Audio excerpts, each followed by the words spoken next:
Bueno, Diego es antropólogo, etnohistoriador, el especialista en muchas cosas, pero en Palestina, te digo, es lo más.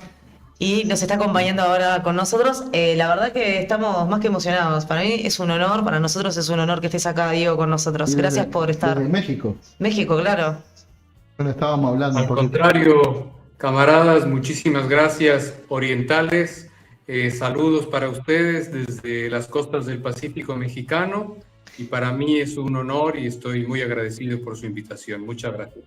Bueno, y ahora, bueno, no sé si estabas escuchando, estábamos comentando la cantidad de gente que se está, bueno, en realidad en todo este tiempo sí se manifestó muchísimo en los pueblos del mundo, ahora están pasando ciertas cosas que capaz que vos nos podés dar una mano en contextualizar, en decirnos si ves alguna diferencia en relación a cómo se está manifestando la gente, o estás viendo algo diferente, Sí, y por qué. uno de los argumentos que maneja el sionismo es la cuestión del antisemitismo, ¿no? Ese es el argumento más, no es sólido porque tergiversan la realidad para darle un carácter de delito, si sos antisemita, pero el hecho es que el mundo ha venido abriendo paso, adentrándose en esta información en el sentido conceptual que merece, y ahí es donde aparece la luz y la verdad, ¿no? ¿Vos qué pensás de eso, Diego? Sí, totalmente, totalmente, Diego. Me parece que es un muy buen puente el que tú estableces respecto a la cuestión del antisemitismo. Fundamentalmente porque siempre es necesario aclararlo. Yo sé que han existido un montón de campañas desde antes incluso del diluvio de Al-Aqsa, es decir, del 7 de octubre del 2023, explicando este concepto, pero en efecto el sionismo se sigue aprovechando de que la gente confunde debido a toda la propaganda hollywoodense en lo fundamental, que es un antisemita. ¿Cómo puedes tú llamar antisemita a un árabe, por ejemplo? Ahora estaba escribiendo un trabajo sobre un gran ilustrador sirio llamado Burhan Karkutli y él se quejaba, él vivió sus últimos años en Alemania y él, lo mismo que sucede ahora con la represión de las marchas, de los mítines, incluso la represión del simple hecho de portar la bandera palestina o de portar la kufí, etcétera, a él no le permitían en Suiza, que consideramos que es un estado modélico de la derecha liberal, o en Alemania, cuando existía la República Democrática Alemania, la federal, lo perseguían por el simple hecho de exhibir sus exposiciones de arte palestino. Y él lo que decía era que el pueblo palestino y los pueblos de Levante en general llevaban ya 40 años de sometimiento del bombardeo de los aviones israelíes cuando los gobiernos europeos no soportaban ni siquiera el izado de la bandera palestina. ¿Quiénes son, por lo tanto, los antisemitas? No son aquellos que se dedican a llevar a cabo campañas de odio, tanto desde el punto de vista ideológico como en la práctica, en contra de pueblos semitas. Bueno, pues les tengo la noticia a todos aquellos que probablemente no lo sepan así, que los árabes son semitas. ¿Y qué es un semita? Pues es un hablante de una lengua semita, que no significa absolutamente ni más ni menos. Ha habido muchas lenguas, muchos pueblos de lenguas semitas a lo largo de la historia de la humanidad. La mayoría de ellos se han extinto y solamente hoy quedan los árabes. El hebreo se recupera en la campaña de sionismo, pero ya incluso en la época de Theodor Herzl, que es el fundador ideológico del sionismo, ya no se hablaba hebreo en Europa. Por lo tanto, es todo aquel que lleva a cabo cualquier Diego, tipo creo que te de estamos, acción en creo, contra de... te perdemos un poquito. Siento que te estoy escuchando muy mal. No sé si es que pasa muy rápido la información, pero La conexión. A ver. sí. ¿Podés repetir esto último que estabas diciendo? Porque te estamos, no sé si vos nos escuchás bien a nosotros o nos escuchás cortado, pero te estamos escuchando mal, como cortado. No, yo les escucho perfectamente. Yo les escucho perfectamente, pero entiendo que se escuche un poco mal por las condiciones climáticas de Ok. aquí, lo cual ofrezco disculpas. Lo último Eh, que comentaste sí, justo, estaba, me parecía interesante y justo se te cortó. bueno, no sé en qué parte exacta se cortó, pero me refería a que el antisemita es, por lo tanto, aquel individuo u organización que lleva a cabo campañas de odio en lo ideológico o en lo práctico en contra de cualquier habitante que hable un idioma semita. Decía yo que el hebreo se había extinto hacía mucho tiempo, en el siglo XIX ya nadie hablaba hebreo, y se recuperó el hebreo a partir de las campañas del sionismo en el autodenominado Israel, pero también es un hebreo absolutamente corrupto en términos lingüísticos, porque como seguramente han escuchado hablar a Netanyahu o a cualquiera de los colonos autodenominados israelíes, no hablan un hebreo que está totalmente familiarizado con el árabe. La R en hebreo y en árabe se pronuncian exactamente igual que en castellano. Tienen el sonido R que todos nosotros decimos, como Rafah, etc. Sin embargo, los colonos israelíes, al no ser su lengua originaria el hebreo, sino la lengua en la que llevaron a cabo su educación durante generaciones sus familias ancestrales, que provienen fundamentalmente del centro y oriente de Europa, hablaban yiddish. Y el yiddish es un idioma tan respetable también como cualquier otro. Sin embargo, su principal raíz es el alemán. Entonces, por eso es que la R y algunas otras letras las pronuncian de una forma gutural. Para decir muchas gracias en hebreo se dice Toba Rabá, si hablas un hebreo típico, clásico. Pero si eres un colono israelí y tu familia durante generaciones habló yiddish, no vas a poder pronunciar Toba Rabá, vas a decir Toba Rabá. Y entonces ahí se demuestra, incluso desde el punto de vista lingüístico, la naturaleza absolutamente extranjera y ajena a lo nativo, no solo de Palestina, sino de Levante, que también hay que diferenciar. Judíos, en efecto, es una comunidad religiosa, no es otra cosa, totalmente respetable. Y judíos árabes, pues desde que existe el judaísmo. Los Mizrahi son judíos que han existido en el Levante y en otros lugares del llamado Medio Oriente hace más de 5 milenios. Pero por distintos aspectos de la historia, hubo distintas olas migratorias, fundamentalmente hacia Europa, que hicieron que la religión judía, que originalmente no era una religión proselitista, se volviera proselitista porque estaba a punto de extinguirse. Y eso hizo que grandes poblaciones en Alemania, en lo que hoy es Austria, fundamentalmente en Rusia, Ucrania y, insisto, en el este y centro de Europa, pues creciera el judaísmo. Y por eso es que son en realidad simple y sencillamente seres humanos de origen europeo que adoptaron la religión judía hace muchos siglos y que por el hecho de adoptar la religión judía consideran que les pertenece lo que ellos llaman la tierra de Israel o Eretz Israel, que no es sino la Palestina histórica, pero fundamentados exclusivamente en textos teológicos.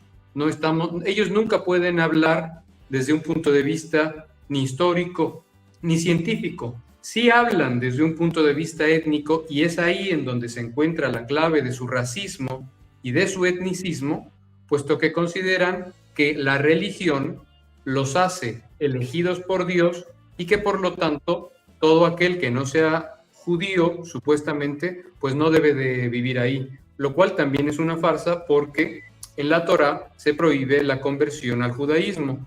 Sin embargo, debido a la flexibilización de la religión judía, pues evidentemente ahora ya hay poblaciones judías en el mundo que dicen serlo por el simple hecho de la conversión o por el simple hecho de que la madre es descendiente de alguna familia reconocida como judía. Pero esto mismo es igual de absurdo si lo ponemos en el caso de cualquier otra religión, porque significa que cualquier denominación cristiana, es decir, católicos o protestantes o pentecostales o mormones, por el hecho de creer en Jesús, reclamarían como patria ancestral Palestina, pues es un absurdo. O cualquier musulmán, por el hecho de reconocer al profeta Muhammad como su profeta, reclamaría el reino de Arabia Saudí como su patria ancestral, es un absurdo. Y es ahí la clave del engaño del sionismo, que también debo de agregar, quienes le facilitaron las herramientas para este engaño fue la judeofobia, que no podemos obviar, que por supuesto existió fundamentalmente a finales del siglo XVIII hasta el siglo XIX, e instrumentalizó Hitler para llevar a cabo una campaña que no era otra sino acabar con el comunismo, pero siempre había una asociación con una supuesta conspiración judeo-masónica bolchevique, lo cual única y exclusivamente estaba en la imaginación del Tercer Reich para poderse expandir no solamente a lo largo de Europa, sino de los 5 continentes. Entonces, bueno, pues eso es por un lado a grandes rasgos. Me fui mucho por el lado histórico. No, perdón, está bien, bueno. está bien. O sea, que la gente tiene que saber un poco esto, que me parece que hay mucha confusión, y también no me parece menor, porque a la hora en la confusión es cuando la gente no apoya, ¿no?, esto, entonces de repente empieza a relativizar el tema de las matanzas, del genocidio, empieza a relativizar y a minimizar toda la situación, porque y ahí es donde se agarran del discurso de Israel, y que si también, bueno, pero entonces si estoy con estos, entonces soy antisemita. No sos antisemita. Ser antisemita es como bien dice Diego, es no sé, es mucho más que ser ¿no? Una cosa es ser sos antisemita, que estás en contra de los propios palestinos, que son los que estaban en esas tierras y están en esas tierras, que de hecho estuvieron de generación en generación y nunca han venido de otro lado, o han venido extranjeros, y es todo un lugar de extranjeros, ¿no? Sí, y aparte... Es complicado eso. Sí. ¿Cómo le decís a la gente, cambiás no la propaganda, cuando ellos se pagan toda la propaganda y es tan enorme? ¿Cómo? Pero ahí está el tema de cómo las condiciones políticas actuales ayudan a llevar adelante un proyecto o no. Porque el proyecto del sionismo no es nuevo, es lo que venimos hablando, ¿no? Entonces, ¿cómo en el marco de que el imperialismo norteamericano ha venido perdiendo espacio ante los BRICS, y como sabemos todos, o por lo menos los que manejamos algunos elementos de carácter ideológico, cuando el imperialismo se siente acorralado saca las garras y las uñas, ¿no?, para el mundo, y ahí le sirve el fascismo. Y bueno, cómo este proyecto sionista encajó en este momento histórico para llevar adelante algo que es totalmente atroz, ¿no? Porque lo que estamos viendo es atroz. Ahí vos cómo lo visualizás en lo histórico y la coyuntura actual. Sí, me parecen muy pertinentes tus preguntas, porque mucha gente, incluso que está simpatizando con el movimiento pro-palestino, ignora que en realidad la colonización palestina no inició en el 47 o en el 48. En esos años simplemente se llevó a cabo la formalización institucional de la colonización de Palestina, en efecto, debido a la configuración de los estados que ganaron la Segunda Guerra Mundial. Pero la colonización palestina por parte de los pioneros sionistas fue precisamente durante la década de 1888. Theodor Herzl escribe su obra fundamental, que es El Estado Judío. Él es un ciudadano austrohúngaro que incluso se burla del hebreo abiertamente. En sus libros dice que no hay necesidad de que para el nuevo Estado judío se hable hebreo, y que tampoco habrá necesidad que sea una ideología religiosa. Pero ya les expliqué la contradicción de esta postura. No puede ser una ideología laica cuando absolutamente todo tu bagaje es absolutamente religioso. Es un ejemplo de lo que me gusta mucho también atender, que tiene que ver con lo ser árabe. Ser árabe no implica ser musulmán, como mucha gente cree. Tú puedes ser un árabe católico libanés, o puedes ser un árabe judío palestino, o puedes ser un árabe judío marroquí. Y eso nos ayuda a ejemplificar la diversidad. Entonces, respecto a la colonización, Theodor Herzl desde el principio estableció que los intereses del sionismo sería representar la barrera de la civilización europea, lo dice así claramente en su introducción, frente a la barbarie. ¿Quiénes son la barbarie? Evidentemente los árabes, particularmente los palestinos. Es una visión absolutamente supremacista, racista y colonial, en donde ellos mismos admiten no ser de ahí, sino reclamar esa tierra que presuntamente les debió de haber pertenecido después de los últimos 2000 años, pero se autorreconocen como extranjeros. Y no solo eso, sino que reconocen que son minoría en Palestina y que por eso son necesarias, es necesario estimular las aliyya. Las aliyya son las distintas olas migratorias que llevó a cabo el sionismo desde 1888 hasta el día de hoy. Evidentemente, estas aliyya se han sofisticado de una manera repugnante, valga la expresión. Hoy incluso existe una cosa que se llama Kibbutz Israel Resort, en donde tú puedes incluso no ser necesariamente judío, fundamentalmente van cristianos, protestantes o pentecostales, y te prometen pues conocer todo lo que ellos dicen que es Israel a cambio de hospedaje gratuito, y entonces tú te dedicas ¿a qué? A cultivar, por ejemplo, plátanos. Y entonces con eso, ¿qué es lo que hacen? Pues matan dos pájaros de un tiro, como decimos acá. Por un lado, desechan la mano de obra árabe, que ha sido históricamente rural, y por el otro lado, te hacen un lavado de cerebro ideológico para mostrarte las ventajas de ser israelí, y entonces al final del adoctrinamiento, pues incluso te invitan a ser ciudadano israelí si aceptas unas tales y cuales condiciones, y entonces tienes la vida prácticamente resuelta, aun cuando ni siquiera tu familia tampoco se autorreconozca como judío. Y la militarización es totalmente obligatoria.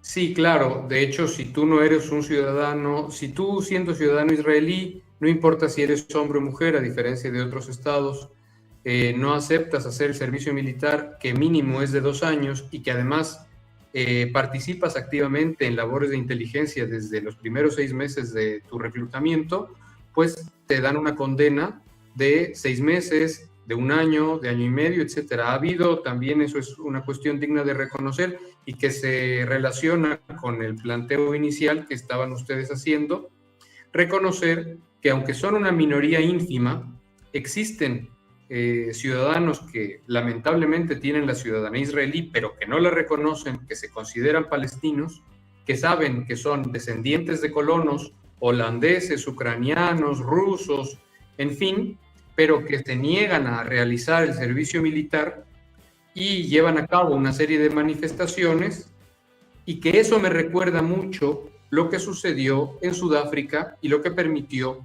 el fin del apartheid sudafricano. Está totalmente relacionado, y ahí podemos retomar con lo que está sucediendo en el mundo.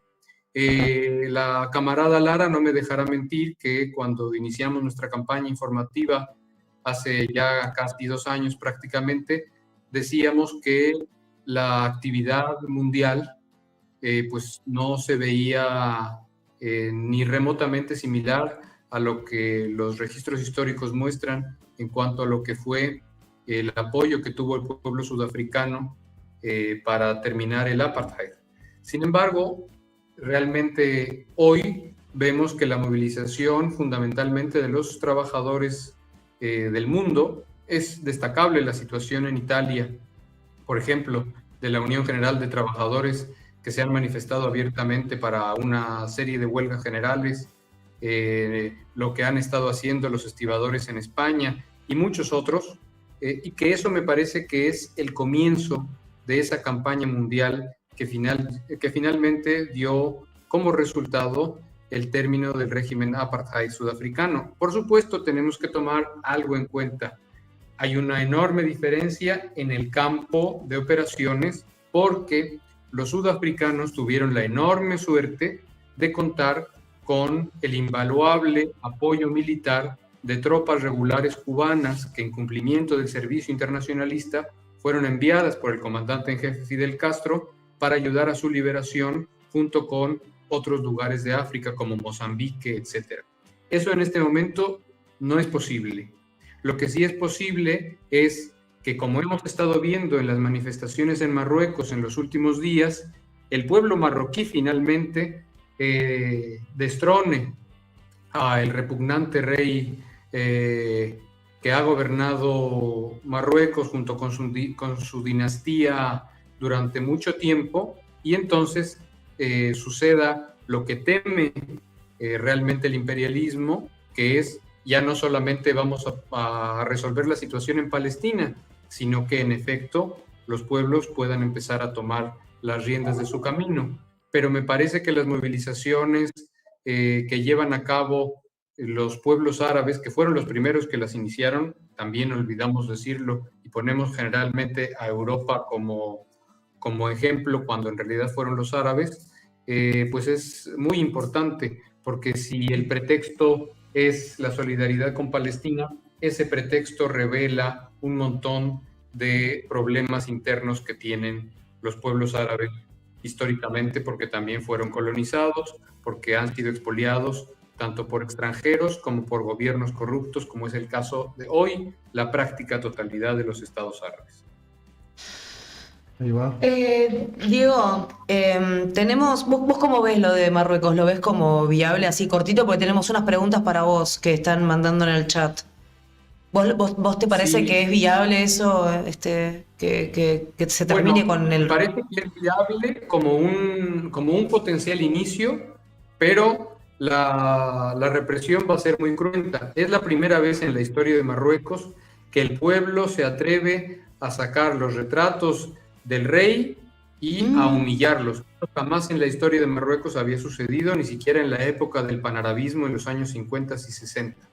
Eso nunca había sucedido porque la represión marroquí había sido brutal, y Marruecos tiene un problema muy importante: la desconfianza actual del pueblo frente a la corona, y por otro lado, donde yo centro mis esperanzas también, es que la situación de la República Árabe Saharaui Democrática, es decir, un enclave del Sahara Occidental frente al Atlántico, pues también está siendo cada vez más detonante, porque es una colonia marroquí, es árabes colonizando árabes, que es otro de los temas de los que tampoco se hablan, porque evidentemente el centro es Palestina, y que es absolutamente reprochable e intolerable.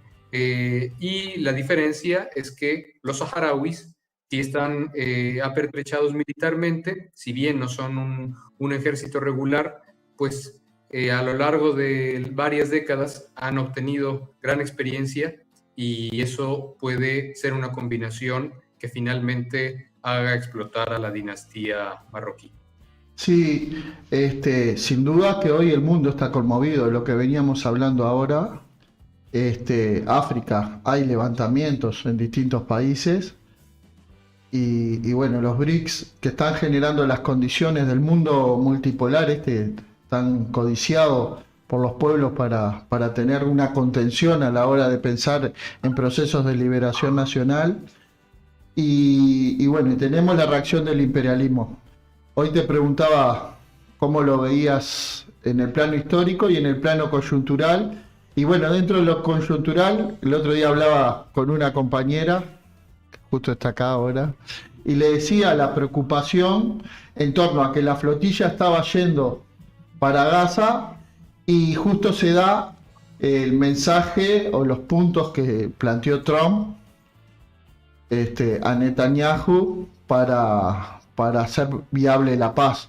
Que de todos esos puntos era como plantearle a alguien que algo totalmente inviable, ¿no?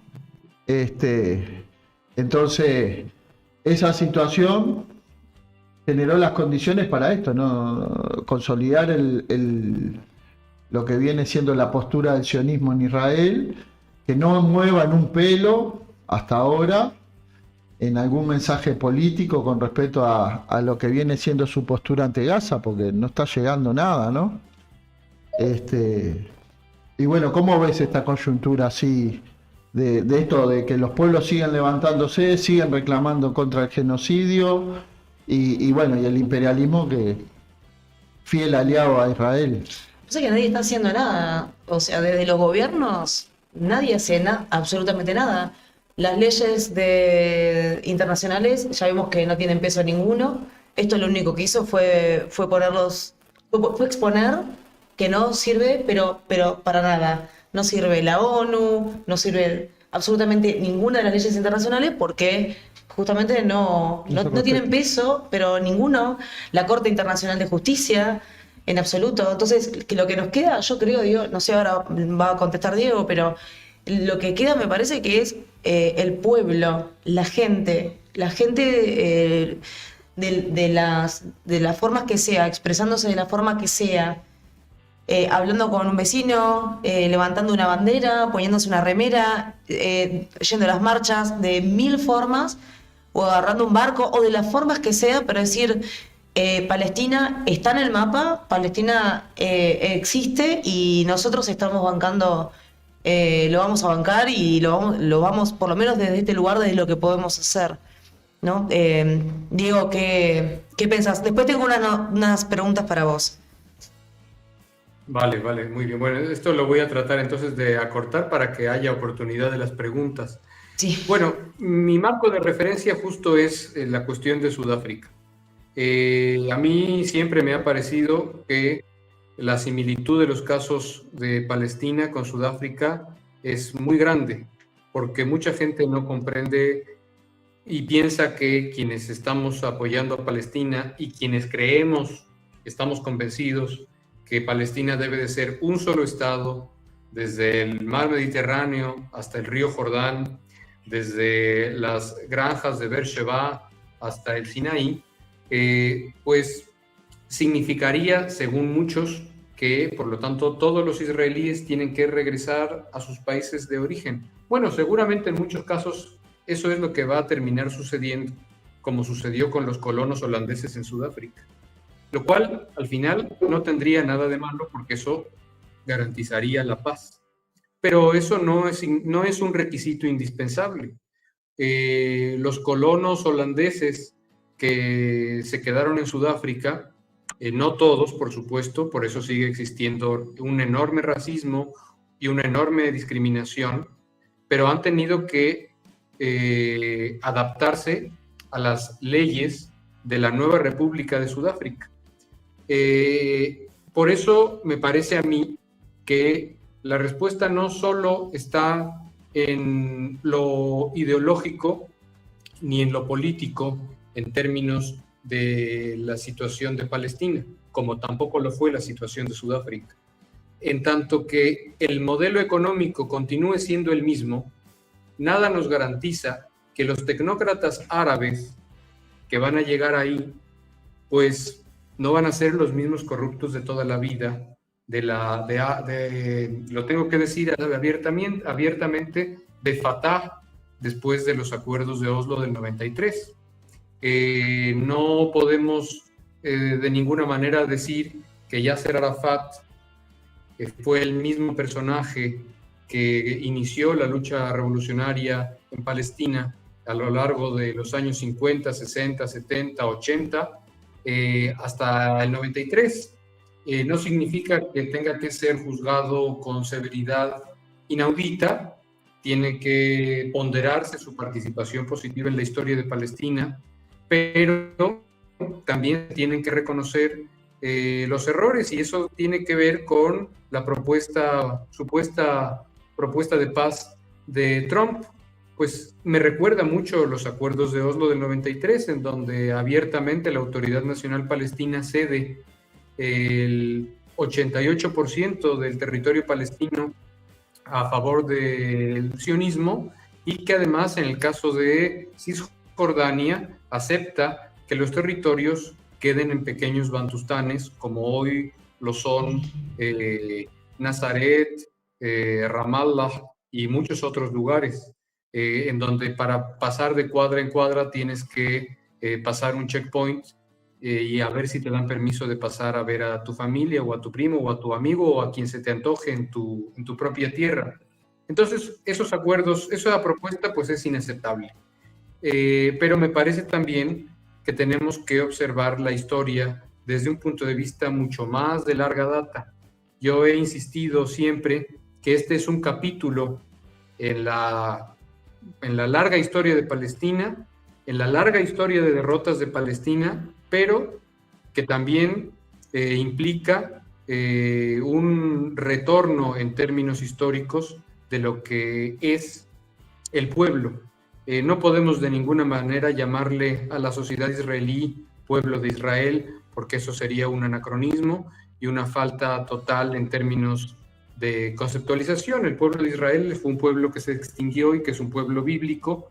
Es llamarle pueblo hebreo un anacronismo de la misma forma. No, se trata de una sociedad colona, como lo fue la sociedad holandesa colona en Sudáfrica, y finalmente, en tanto que pongamos el ojo en el cambio del modelo económico, en la sustitución de un modelo de clases, en la sustitución de un modelo de una sociedad mercantil, de una sociedad explotadora, entonces podemos garantizar que la situación, tanto en Palestina como en Uruguay, como en México, como en China, como en cualquier lugar del mundo, entonces sí comience a cambiar.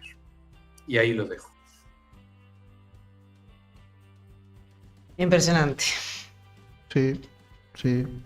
Tengo un montón de preguntas, yo estoy como están hablando bastante, pero no sé qué tiempo tenemos, Diego, como para que contestes, porque, o sea, a menos que sea como muy cortito, porque hay varias cosas y además yo te quiero preguntar cosas también.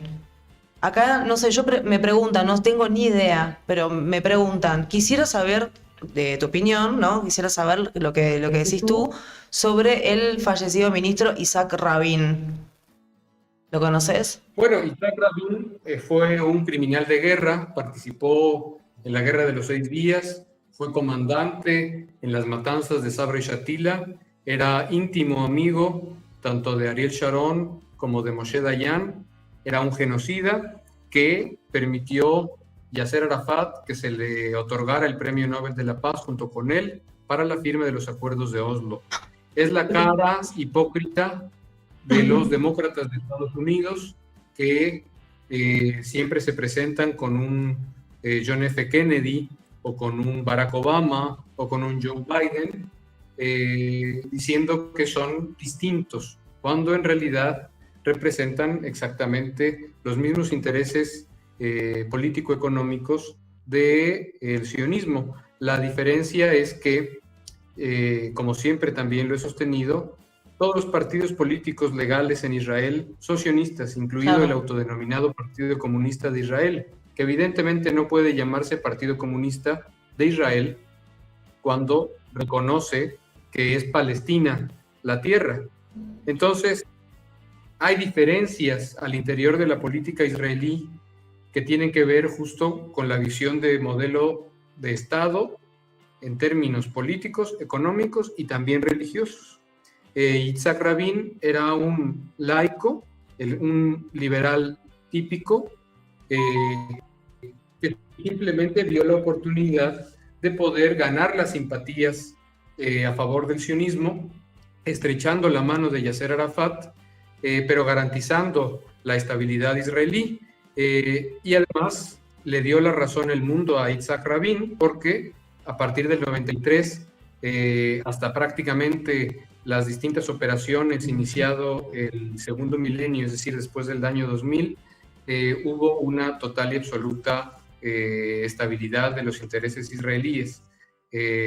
Podemos hablar de la tercera intifada, etcétera, pero fue un socavamiento completo en contra de los derechos del pueblo palestino, en particular de Cisjordania en este caso, y por otro lado, la garantía total de la vigencia israelí. Obvio que también hay fanáticos extremos dentro del sionismo.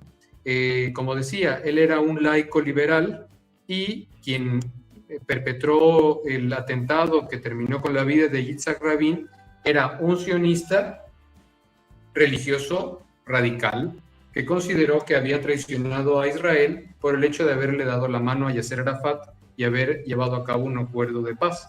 Sin embargo, como lo he dicho en muchas ocasiones, aun cuando lograra cualquier partido de oposición destronar al Likud de Benjamín Netanyahu y llegar al poder cualquiera de los otros oponentes, eso solamente significaría el lavado de cara del Estado sionista, porque las operaciones militares, la limpieza étnica y el genocidio continuarían, pero con un rostro internacionalmente más amable.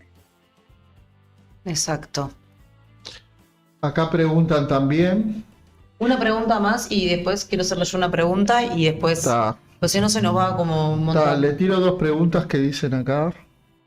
Dice, ¿qué piensan de las palabras de Petro sobre que ya esto no se solventa con palabras y llamó a la conformación de un ejército internacional para liberar a los palestinos? Y después la otra pregunta es, excelente respuesta, se le otorga un premio de la paz y fue quien en 1987 dio la orden de romper brazos y piernas a los niños palestinos, ¿no? Estaban hablando del mismo, Isaac. En Uruguay y el mundo se le sigue nombrando como un gran mediador de la paz, pueblo hipócrita, gracias por Isaac, por la persona que estabas contando. Y bueno, y la anterior pregunta que qué pensábamos de las palabras de Petro sobre esto, ¿no? De llamar a la conformación de un ejército y demás, que no sé qué peso tienen realmente. Me parece que si fuera en serio, la verdad que es bastante grosso. La carita de Diego es como, contanos, Diego. Bueno, lo que pasa es que Petro evidentemente se está basando en los protocolos que ya han existido en la Carta de la ONU. No es nada nuevo.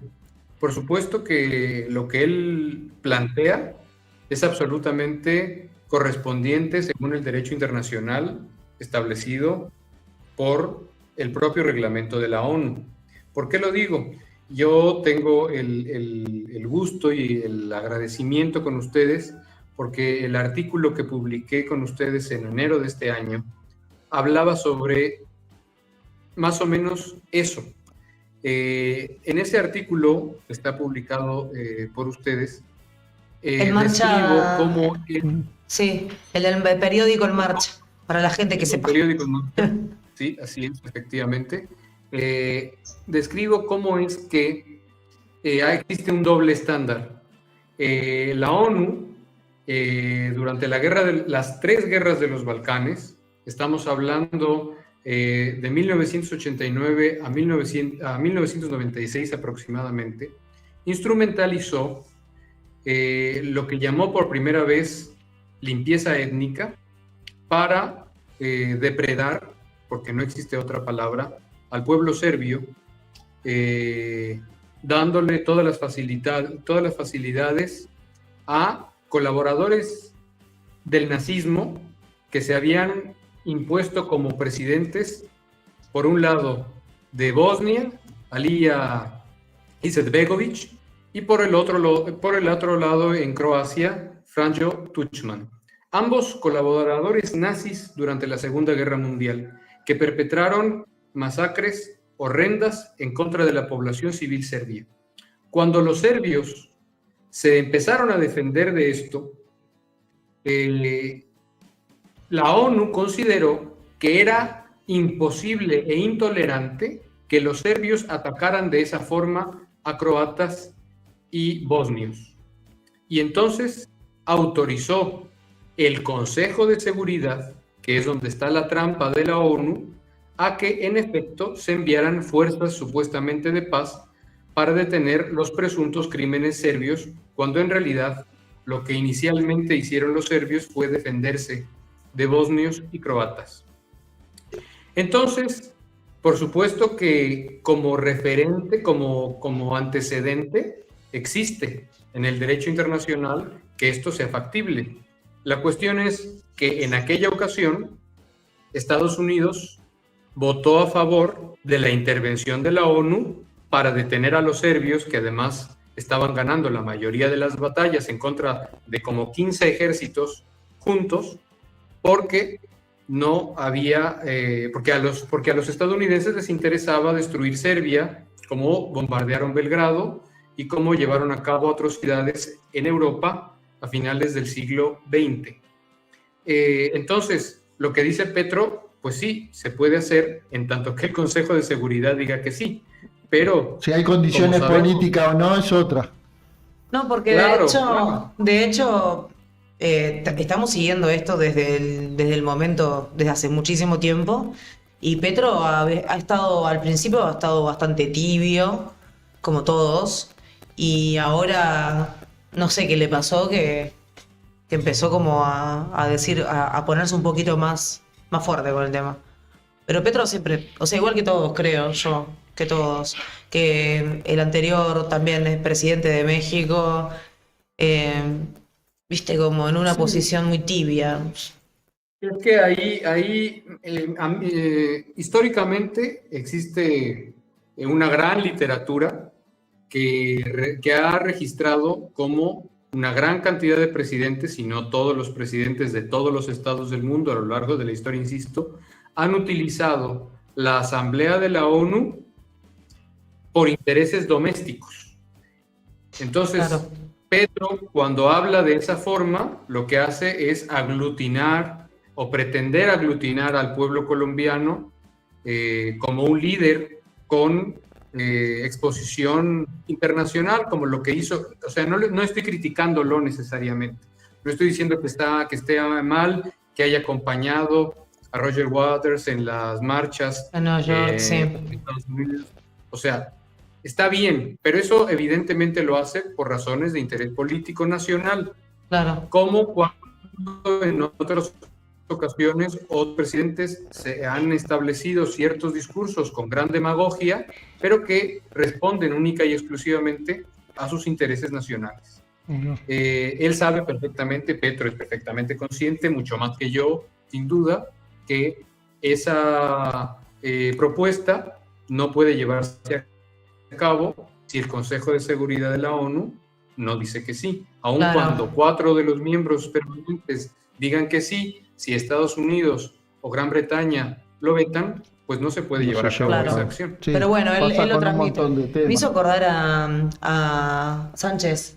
O sea, Sánchez también tiene como esa demagogia, ¿no? De decir por un lado una cosa, después otra, y bueno, evidentemente tiene que, ahora se vienen elecciones, y obviamente tiene que quedar bien con todo un pueblo, porque realmente está saliendo la gente en España de una manera loquísima, ¿no? Como muchísima gente, pero llenando las calles, ya no teniendo mucha paciencia, la verdad, estoy viendo a la gente con cada vez menos paciencia, y claro, Sánchez se tiene que decir algo, tiene que hacer algo, ¿no? Y después queda como en el pensamiento de las personas, queda, mira lo que dijo, llevó un barco, ¿no? A ayudar a la flotilla, y de repente, no, y en realidad no hizo absolutamente nada, ¿no? Me hizo acordar a eso. Creo que todos los políticos más o menos están en esa línea, de demagogia. Él tira para ver qué recoge también, ¿no? Porque hay que plantearlo. Coraje es plantearlo. No plantearlo y no decir nada. Y en el medio de todo esto está Palestina, ¿no? Lo que dice Diego es si hay condiciones, no hay condiciones políticas. En la ONU se vota el cese del bloqueo a Cuba y solo son 2 países que vetan y entonces, y son 100 y pico de países que solicitan que se le levante el bloqueo y bueno, eso es una realidad también. Bueno, hay quienes han planteado que estos mecanismos internacionales ya no sirven para nada, que hay que construir otros también. Pero bueno. Yo tengo una última pregunta para Diego y tiene que ver con el futuro. Con el futuro, ¿cómo lo ves? No, tenés la bola mágica. Ay, ¿cómo la ves? Bueno, pero él tiene todo un bagaje Sí, claro. de historia. ¿Cómo es tu análisis a futuro? Así como lo más concreto que se entienda también, que todas las personas lo podemos entender. Pues para ser absolutamente honesto, me parece que es, evidentemente no tengo una bola de cristal, pero lo que creo es que es un futuro para Palestina y para los pueblos de Levante muy, muy, muy oscuro.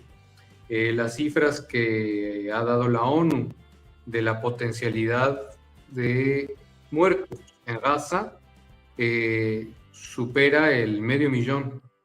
Recordemos que en Gaza había, antes del diluvio de Al-Aqsa, aproximadamente 2 millones de palestinos.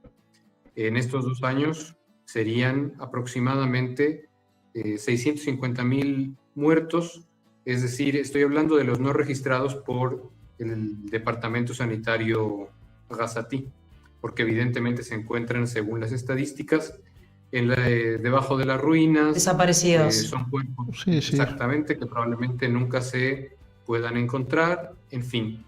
Por un lado está eso, la muerte de ese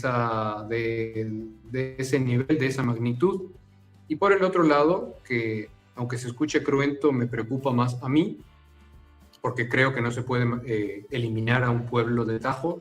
No lo lograron los nazis y asesinaron a más de 25 millones de soviéticos.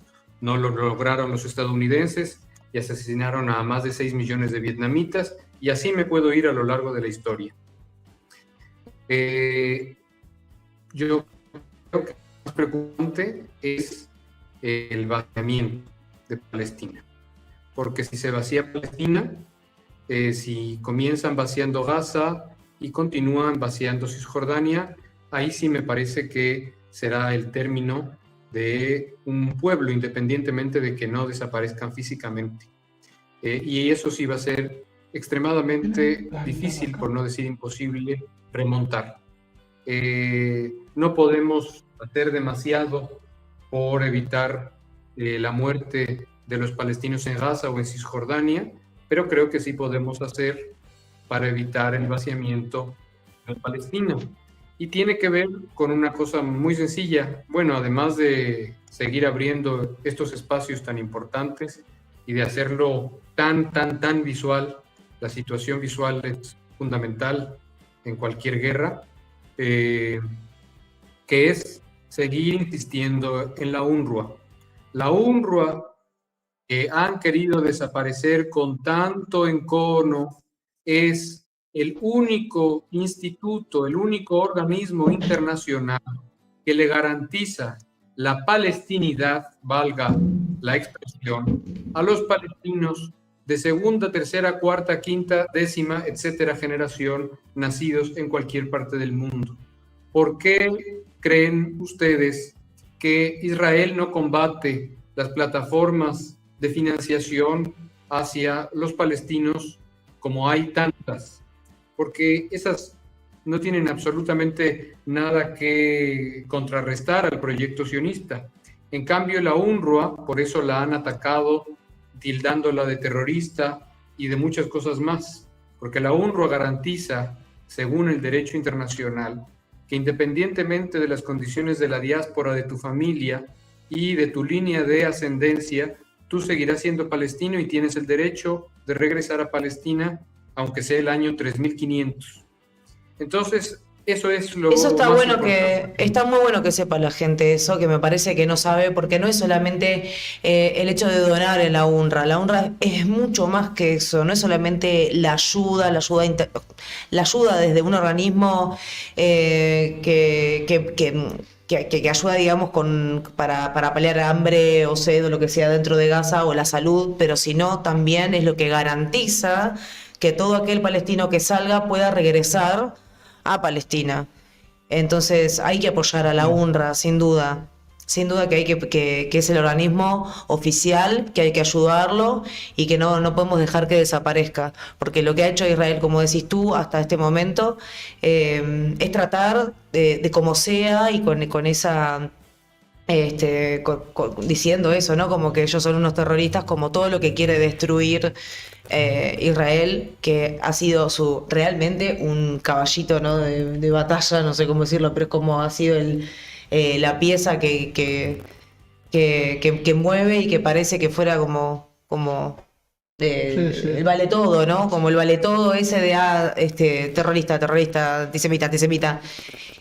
No, hay que apoyar a la UNRWA, así como decís vos, por ese motivo. Bueno, para ir cerrando esta nota, excelente nota con Diego. Muchísimas gracias, No de sé si verdad. te quedaste con No, algo, de todo, de todo. Es que con ganas de decir algo. algo No, que bueno, pues de esto hay mucho siempre que decir, pero yo de verdad les agradezco es este impresionante lo que enorme sabe. espacio, la participación, de verdad, la confianza, y yo encantado de seguir participando por escrito y con mi voz con ustedes mientras me lo permitan. A todos ustedes, muchísimas gracias. No, Diego, ya sos el corresponsal de En Marcha en México, en la otra Un punta honor, de un honor, América. Diego, Es un divino, ¿no? honor. Porque no, es impresionante lo que sabes, de verdad es impresionante. Para mí es un placer escucharte, Diego, de verdad, es un placer. Igual. Y cuando tengamos alguna pregunta, te vamos a preguntar a vos. seguro. Quédate un ratito igual si querés con nosotros, que tenemos a tu invitado. Igual quédate como quieras escucharnos. Y aparte es una sorpresa que ahora vamos a presentar Sí, después ya de... sabe, me imagino que ya sabe, porque claro, porque él en realidad ya fue el primero en Ah, que bueno, escuché. entonces, es verdad. Me están obligando, te digo que lo hago porque es No, al terrible. contrario, No al contrario, es que tenga ninguna gusto. gana, pero bueno. Bueno, muchas gracias, Diego. Muchas gracias, de verdad, de verdad. Muchas